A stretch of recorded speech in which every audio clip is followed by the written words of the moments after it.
Hi, this is Kanchanamurthy working as Assistant Professor in SNS College of Technology. So welcome back. In this video, we are going to discuss about a reader's writer problem. In my previous video, we have discussed about the producer-consumer problem.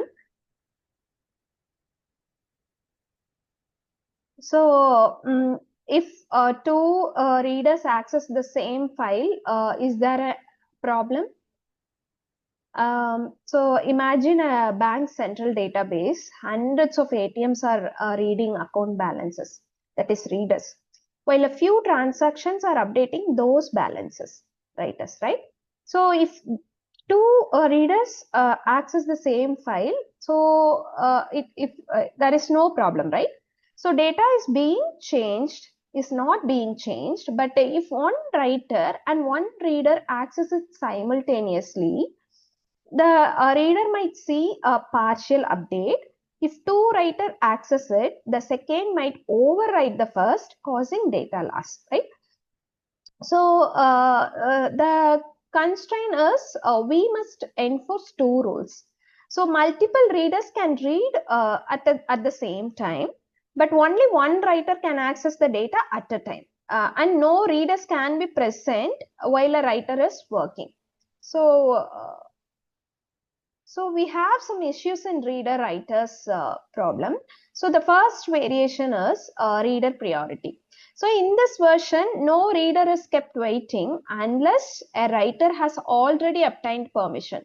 So if a writer is waiting but a new reader arrives, the reader gets go to first.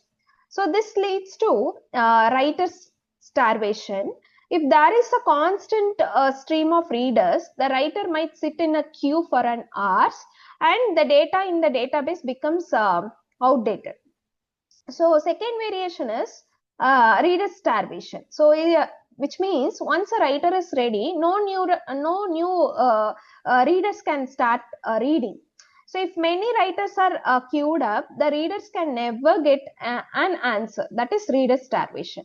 So and the fairness issue. So we use a mutex to predict the read count. So if the first reader to arrive locks the resource for all readers, the last reader to leave unlock the resource for writers. So this group locking is the important, and it's good for this operating system logic. So next is Dining Philosopher Problem. So this is most famous visualization of synchronization. So designed by some Edgar Dijkstra. So 5 philosophers sit in a round table with a 5 chopstick. So they spend their lives thinking and eating. So to eat, they must pick up exactly 2 chopsticks, one from their left and another one from their right. So now think, so if replace the philosopher with CPU threads and chopsticks with input-output devices or any memory segments.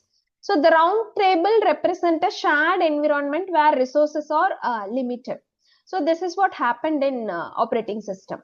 So here we have some issues. So imagine the OS scheduler gives a philosopher a turn at the same time.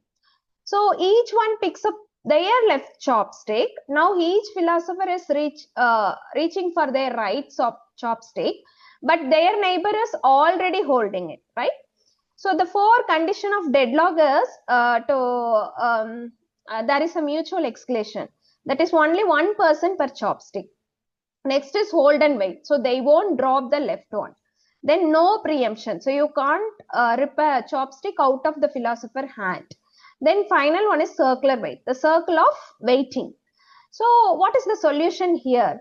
So which means the arbitrator. So only allow 4 people at the table, or else even there is an asymmetric solution that even numbered philosopher pick the left than right, and odd number philosophers pick the right than left. So this breaks the circle. And final one is a philosopher only picks up the chopstick if both are available. If not, they don't pick up either, right? So we have some solutions here, that is semaphores, monitors, and mutex logs.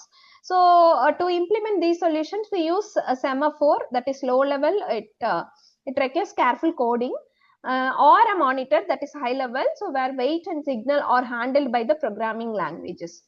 So so synchronization is not just about stopping a crash, it's about fairness. So we have to ensure that every process, whether it is a reader, a writer, a philosopher, eventually gets the resources it needs to finish its jobs.